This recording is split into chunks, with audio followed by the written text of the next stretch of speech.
What are do and does? Do এবং does হলো auxiliary verbs অর্থাৎ সহকারী ক্রিয়া, যেগুলো মূলত মূল ক্রিয়ার সাহায্যকারী হিসেবে কাজ করে।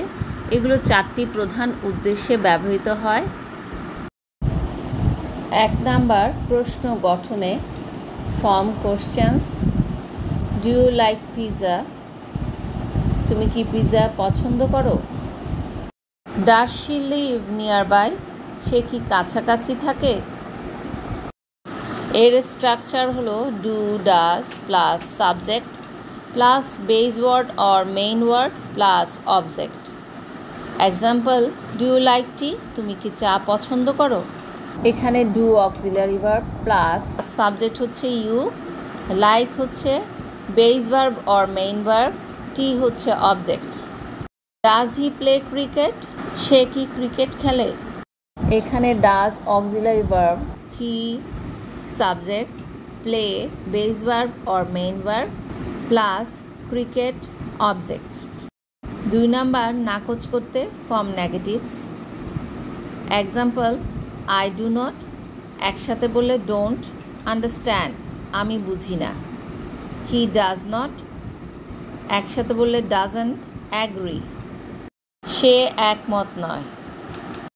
এর স্ট্রাকচার হলো subject plus do or does plus not plus base verb or main verb plus object. Examples, I do not don't eat meat. Do নটকে একসাথে ডোন্ট বলা হয়, অর্থাৎ আমি মাংস খাই না। এখানে subject I, do not, base verb হচ্ছে ইট, মিট হচ্ছে object. Next example, she does not doesn't sing well. Does নটকে একসাথে ডাজেন্ট বলা হয়, অর্থাৎ সে ভালো গান গায় না। এখানে she subject, does not, base verb sing, well এখানে অ্যাডভার্ব। 3 নাম্বার, জোর দিতে add emphasis. Example, I do want to go. আমি সত্যি যেতে চাই। She does know the answer. সে অবশ্যই উত্তরটা জানে।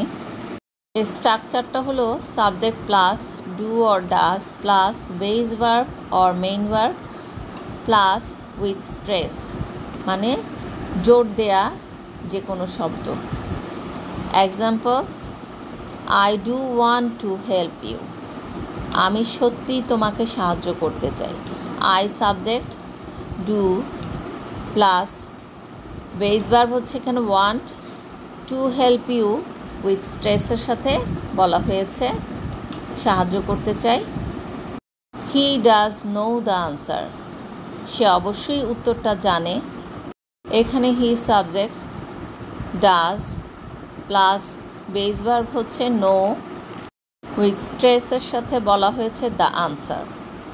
4 নাম্বার, পুনরুক্তি এড়াতে, অর্থাৎ অ্যাভয়েড রেপিটিশন অর সাবস্টিটিউট ভার্ব, অর্থাৎ বিকল্প ক্রিয়া হিসেবে। Examples, he likes T and I do two. চা পছন্দ করে, আমিও করি। হি লাইকস টি, সে চা পছন্দ করে, আমিও চা পছন্দ করি। এখানে বলা হয়নি আই লাইক টি টু, তার পরিবর্তে ডু ব্যবহার করা হয়েছে, বলা হয়েছে আই ডু টু, আমিও করি। She sings and I do too, সে গান গায়, আমিও গাই। এখন সাবজেক্ট অনুযায়ী পার্সন অনুযায়ী ডু এর ব্যবহার জানব। First person singular number, I হচ্ছে সাবজেক্ট বা প্রোনাউন, কারেক্ট ভার্ব ফর্ম হচ্ছে ডু।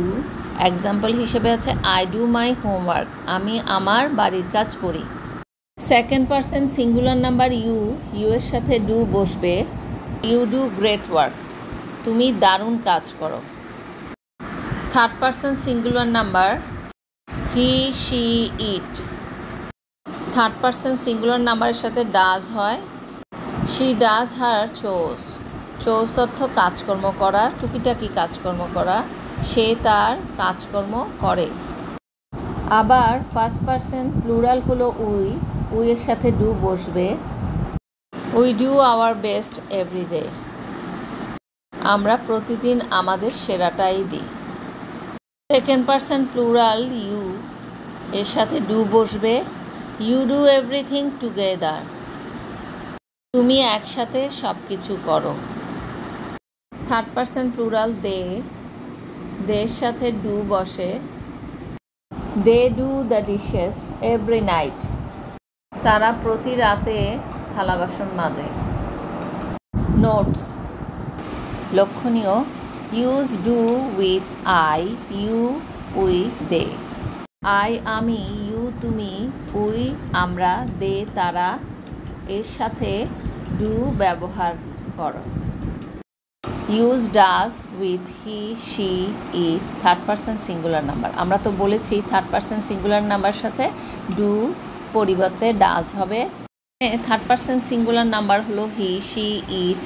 এছাড়া বাকি যা আছে ব্যক্তির ক্ষেত্রে যে কোনো নাম, আর জিনিসের ক্ষেত্রে বুক, টেবিল, চেয়ার ইত্যাদি খেয়াল রাখতে হবে, এগুলো সিঙ্গুলার হতে হবে। সংখ্যায় একজনকে বা এক বুঝালে সেটা সিঙ্গুলার নাম্বার, একের অধিক হলে সেটা প্লুরাল হবে। In past tense did is used for all person, অতীতকালে ডিড সব পার্সনের জন্য ব্যবহৃত হয়। Example, I did, you did, she did, they did, etcetera. I did আমি করেছিলাম, ইউ ডিড তুমি করেছিলে, শি ডিড সে করেছিল, দে ডিড তারা করেছিল ইত্যাদি। Hope you all understand. Thanks for watching.